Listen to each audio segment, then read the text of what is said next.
What is up, you guys? Welcome back to my channel, or welcome if you're new. My name's Liz and I am so happy that you're here.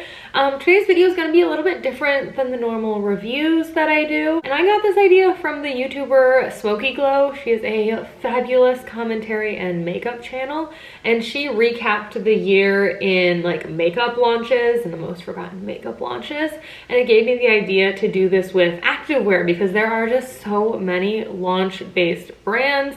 And especially in 2021, I feel like there were so many popping up on Instagram and stuff. So I just wanted to kind of look back at what some of the most forgotten and least memorable launches were. Now, if you're not familiar with launch-based brands, let me give you a quick summary. It's no secret that Instagram famous and influencer brands are very popular right now with the rise of social media. And these launch-based brands basically run mini campaigns every month or so. And each launch kind of has a theme. There's certain types of products, colors, styles. They create this FOMO effect that makes the customer, the consumer, the person with the money want so badly to be a part of this campaign because it feels special. Anyway, you can tell that I can make a video just on launch-based brands as a whole, but that is not what this video is about. Let's take a look at some of the launches from 2021 that I completely forgot happened. And I also think that this video is a good reminder to us to not get swept up in every launch. And I know that they advertise themselves super convincingly, but you do not need to buy something from every brand that has a new launch. And I also just want to put out there that these are my opinions, these are my thoughts on these brands. If you happen to buy something from some of these launches, maybe these are your favorite pieces ever,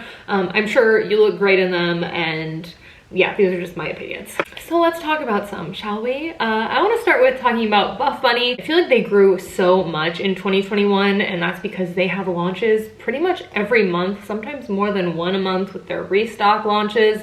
And it just gets very, very overwhelming. And I can think back to some of their more popular launches. I remember I really liked their Frozen launch, and they had a Mad Scientist launch that got super mixed reviews this past year. But one that I completely forgot happened was their Bloom collection. They launched this collection in July, but when I look at it, it gives me more like springtime vibes. I don't know why they didn't do it earlier in the year. I don't know, they just look like really boring colors. Like, boring styles. They usually have such innovative designs. Heidi has created a very successful brand with Buff Bunny, but this one just like missed the mark for me. Yeah, they were just really underwhelming, and they do still have a lot of stock left on their website from this launch, even though it was like, what, 6 months ago? So I must not have been the only one who feels this way about it. Next, I want to talk about Gymshark and their Mercury launch. These launched in July as well, and I don't know, I feel like I've barely seen these pieces anywhere. Like, I follow a few of their influencers and I don't see them wearing these pieces ever, so I kind of just like forgot that they happened. Yeah, and like I don't see anyone wearing these in the gym or like on social media, like I said. So I feel like these just didn't have the impact that they wanted them to. And looking at it, it's a cool idea. I really like that silver thread kind of woven through the pieces. I like them, but I forgot they existed. So yeah, they just really didn't get the same hype as a lot of their other pieces did this year, I think. All right, next I want to talk about Bow and Tea. And 2021 was a big year for them. I feel like they gained in popularity this past year, but their Inner Strength launch was just not it for me. It was basically a launch of the most boring neutrals ever. I was scrolling back through all of their 2021 Instagram posts for this video, and when I saw the launch name, I literally thought it was underwear, like Inner Strength, and then you see all these neutral nude colors, and I'm like, what? Like, it was just a launch of a bunch of seamless white and gray pieces. Like, I don't know why they felt the need to do this. Next, we're going to talk about Balance Athletica, and it's hard for me to find a launch that I don't remember from them because they had a lot of issues arise this past year with their launches. So I feel like I remember a lot of those, so not necessarily memorable for the right reasons, but it was hard to find something I forgot about. Let me jog your memory if you don't remember. They had the misplaced print on the cloud pants, the weird black splotches in the most unflattering areas, and then they had the awkward front logo placement launch where all their pieces had like Balance put on the front of it, which it turns out they were just copying Bow and Tea, who had come out with that earlier. So yeah, they had a lot of stuff that like didn't go right. And then they've also been called out for saying that they create all their pieces themselves, but then it turns out that they're actually buying their prints from Adobe.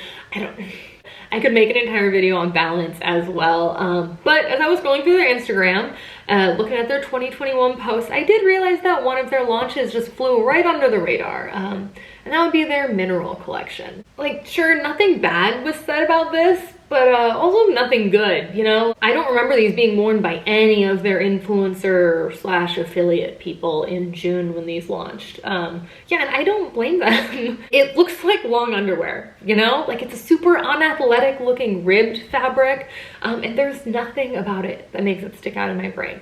I don't know. If you disagree, feel free to leave it down in the comments. I know balance will bring out some emotions in some people. Next, we're gonna talk about DoYouEven and their tie-dye launch. Honestly, so many brands jumped on the tie-dye trend in 2021. Like, they were everywhere this summer. And then DoYouEven launched their tie-dye pieces in September. Yeah, so they were just a little late to the game, you know? And I feel like anyone who wanted tie-dye pieces had already gotten them from any other brand that launched them in the summer. So by the time DoYouEven did this, like, no one cared. Plus, these have a front seam, which, like, I personally don't mind, but I know a lot of people just prefer not to have them. So I don't know, these definitely were not hyped up at all. Next, I want to talk about TSL's Power 2.0 launch. And I know this is a smaller brand, but they seem like they're doing really well. They're pretty successful, and they had a lot of launches in 2021. So I do want to talk about this launch because it was pretty lazy. In May, they relaunched this shimmer animal print pattern.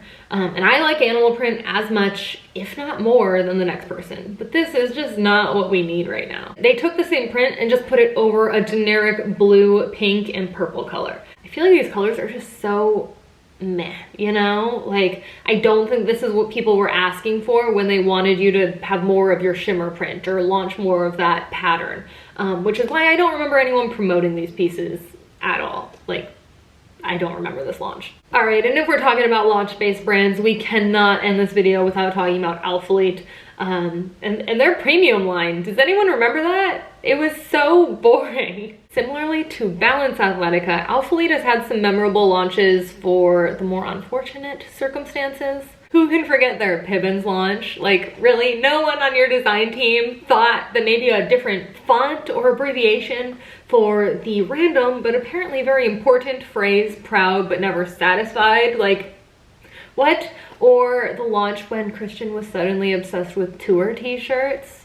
Like, very weird. It was hard for him to stay on brand. But I digress, because I completely forgot that in August they launched this entire line, their premium line of just everyday basics. Like, I don't remember seeing anyone posting about these pieces, you know, and if they did, it literally just looks like they are wearing the most plain basic pieces from anywhere. It could be from anywhere. Nothing about this says Alphalete to me. And it's not that the clothes from this launch are necessarily bad. I have absolutely no idea because I haven't heard anything about them. It's just very random and definitely did not have the same impact that Christian was hoping for.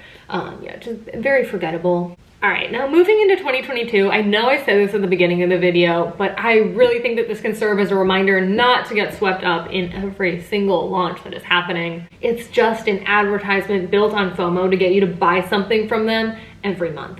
And no matter how much they make it feel like you need to be a part of it, trust me, you don't. And yes, I am speaking from experience because I myself have been swept up in many a launch or two.